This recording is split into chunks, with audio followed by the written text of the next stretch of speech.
અયોધ્યામાં નવનિર્મિત શ્રી રામ મંદિરના પ્રાણ પ્રતિષ્ઠા મહોત્સવની પ્રથમ વર્ષગાંઠની જામનગરમાં અનોખી ઉજવણી કરવામાં આવી હતી. દિગ્વિજય પ્લોટ વિસ્તારમાં ઠાકર ડિલક્સ પાન દ્વારા 11,111 પાનનું નિઃશુલ્ક વિતરણ કરવામાં આવ્યું હતું. આ ઉપરાંત આસપાસની અન્ય હોટલો દ્વારા પણ નિઃશુલ્ક નાસ્તા અને ચા પાણીની પણ વ્યવસ્થા કરવામાં આવી હતી. લોકોએ પ્રસાદી રૂપે ચા પાણી, નાસ્તા અને પાન આરોગ્ય હતા. હું ઇન્દ્રજીતસિંહ ચૌહાણ, જામનગર. આજરોજ અમે અયોધ્યા ઉત્સવ પ્રમાણે આયોજન રાખેલું છે. કે આયોજન ક્યાં રાખેલું છે?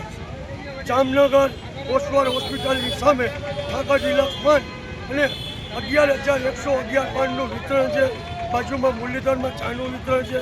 એની બાજુમાં હિંગળાજ અલ્પરામાં નાસ્તાનું વિતરણ છે.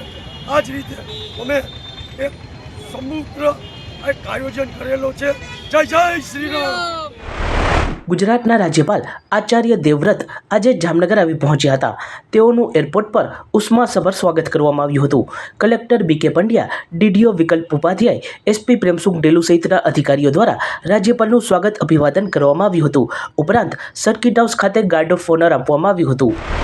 ઓખા મંડળના મીઠાપુરમાં શ્રી મીઠાપુર નૂતન બાલ શિક્ષણ સંઘના શ્રી બાલ મંદિરમાં વિજ્ઞાન મેળાનું આયોજન કરવામાં આવ્યું હતું.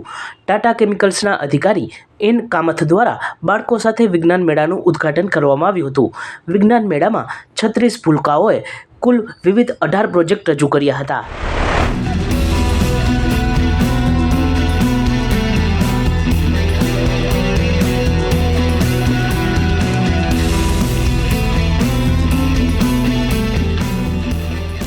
મારું નામ અમિત પંડ્યા છે.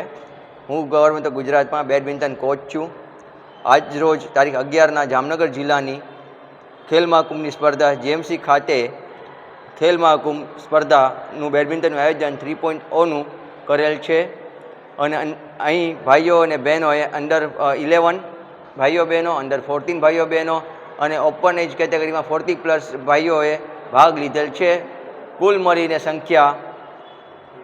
અંદાજિત સંખ્યા ટોટલ 300 જેટલી થાય છે.